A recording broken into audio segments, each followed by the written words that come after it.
Now, now while they were staying in Galilee, Jesus said to them, "The Son of Man is about to be betrayed into the hands of men, and they will kill him, and the third day he will be raised up." And they were exceedingly sorrowful.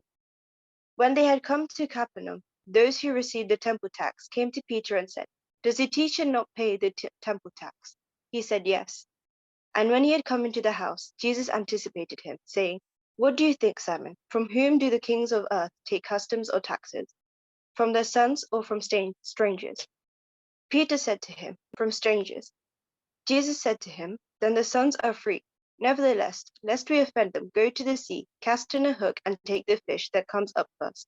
And when you have opened its mouth, you will find a piece of money. Take that and give it to them for me and you." In Matthew chapter 17, verses 22 to 27, Jesus and his disciples were confronted by tax collectors on the issue of tax evasion. I would like to talk about 3 points here. The first being, do not become an obstacle to the gospel. In verses 24 to 25, Jesus asks Peter whether a king asks his sons to pay tax, and Peter answers that they do not. Jesus then replies that the sons are therefore free. Here, Jesus is trying to say that the 2 drachma temple tax would ultimately go to the maintenance of his father's house. And so, as the Son of God and Peter as his family, they have the right to be exempt from paying this tax, just like the sons of a king would be. However, so as not to pay offense, Jesus does not exercise this right and still pays the tax. In this passage, offense does not refer to insult or annoyance. Rather, it means to put no stumbling block in the way of another that would cause them to trip or fall.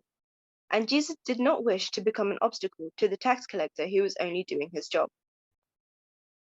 Jesus teaches us that a true Christian would never disturb the public peace for something of mere temporary importance.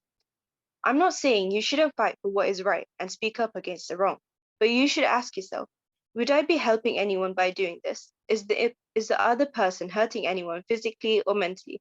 We should learn to keep the peace wherever possible. But the main reason Jesus paid his tax was because he knew that even though he didn't need to pay it, he should. This was so that he wouldn't become an obstacle to the gospel. He was trying to show us that in the future, he would be paying for the sins of us humans in the same way he paid for the tax. The second point I'd like to make is the unusual way in which Jesus asked Peter to find the money for the tax. He asked Peter to go to the Sea of Galilee and catch a fish, and in its mouth he would find a shekel, which is worth 4 drachmas, which was enough as was needed for both Jesus and Peter to pay the tax. What were the chances that Jesus would have known this would happen if he wasn't the Son of God?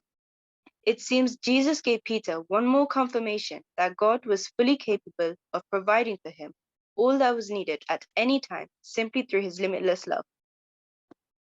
And lastly, Jesus tells Peter, collect the money and give it to the tax collectors for me and for yourself. Here, Jesus shows his compassion towards his friend. Jesus helped Peter out with this meager problem of 2 drachmas. Going back to verse 22, we see that Jesus had a much bigger problem in his hand, his crucifixion. If it was me or you in his place, we may have gotten angry and upset at Peter for talking about something of lesser urgency. As true believers of Christ, we should learn to put aside our own problems if there is another person in need. Do not compare your own problems to someone else's, as this will only prove to make you more upset. As the commandments say, we should love our neighbors as we love ourselves. So, during this Holy Lent, let us make sure not to offend our parents and loved ones when they are trying to lead us in the right path. Do not argue with them just because what they tell you to do doesn't suit your taste. Ask God to give us the strength to give importance to others' troubles and not just selfishly focus on our own. Ask God to give you the guidance to stop you from standing in the way of the gospel. Thank you for listening.